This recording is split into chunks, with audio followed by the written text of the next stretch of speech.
အုံးပင်တက်သူငါငယ်ကလေးကမိုးပေါ်တက်မှန်နေတဲ့အုံးပင်တွေဆိုတိတ်သဘောကျခဲ့တာငါ့ရင်ရှင်နာကအုံးပင်တွေဆိုကြည့်လို့တိတ်ကောင်းတာပဲညနေဘက်ဆိုအုံးပင်ပေါ်အမြဲတမ်းတက်နေတတ်တာငါအကျင့်ရက်ွက်ထဲကလူတွေကတော့ငါ့ကိုကိုအုံးပင်လို့ခေါ်ကြတယ်ငါ့ဘာကြီးငယ်တုန်းကအုံးပင်တက်ရင်လူပြိုဖြစ်သွားတယ်လို့ဘာကြီးကပြောပြတယ်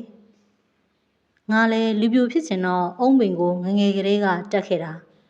အခုထိလူပြိုမဖြစ်သေးဘူးငါအုံးပင်နာဆိုဘဲကောင်မကက်ရဲဘူးတခါသားတော့ကရက်ွက်ထဲကအပေတီတကောင်ပေါ့ငါကအုံးပင်ပေါ်မှာရှိနေတာကိုမသိပဲငါအုံးပင်နာကခြုံထဲကိုရက်ွက်ထဲကမိန်းမတယောက်နဲ့ဝင်သွားတယ်လေနောက်2 ရက် 3 ရက်လောက်ကြာတော့တီကောင်းရဲ့အတန်ကရောင်လာတာကိုငါအုံးပင်ကိုသေးနဲ့ပန်းမိလို့ဆိုပြီးသတင်းလွှင့်တော့တာပဲအမှန်တော့ဒီကောင်ကဖြာပေါ်ကနေလိမ့်ကျသွားပုံပဲဘာပဲဖြစ်ဖြစ်ငါအုံပင်နာမည်ကြီးသွားတော့ငါကျေနပ်တယ်ဒီကောင်ကိုငါကျေးဇူးတင်လို့ဆေးနီးတွေဘာတွေတောင်ပေးလိုက်သေးတယ်ငါအုံပင်ပေါ်တက်နေတဲ့အခါအဖြစ်အပျက်တွေအများကြီးတွေ့နေရတာကိုတိတ်သဘောကျတာပဲတခါကစစ်တိုက်တန်းကစားနေတဲ့ကလေးတွေတယောက်နဲ့တယောက်ပါဇက်သက်နက်တွေပြစ်နေကြရင်ကလေးတယောက်ကထအော်တယ်ဟိအောင်တွေခဏရက်တဲ့ခဏနေတော့ဈေးသွားရောက်မဲ့ဈေးသည်တွေဖြတ်သွားတယ်ပြီးလဲပြီးရောပါဇက်သက်နက်တန်းတွေဆက်တိုက်ထွက်လာတော့တာပဲဒီကောင်တွေတိုက်ပွဲကိုကြည့်ပြီးငါမှသဘောကျရတယ်ငါအုံးပင်မော်တက်လိုက်တိုင်းအရသာအစ်စ်တစ်ခုဟာခံစားရမြဲ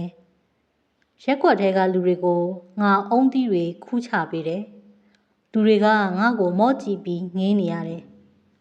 လူတွေကိုအထက်စီးကနေငါကြည့်ရတဲ့အရာကဘာနဲ့မှလဲလို့မရနိုင်တရက်တော့အုံးမင်ဆောင်ကပေးတယ်ဆိုပြီးငါပြောလိုက်တဲ့ခြေကနန်းကထွက်သွားတော့ငါ့ကိုနေ့တိုင်းလာဖူးမြော်ကြတယ်ငါဖျားလူတောင်ထင်မိ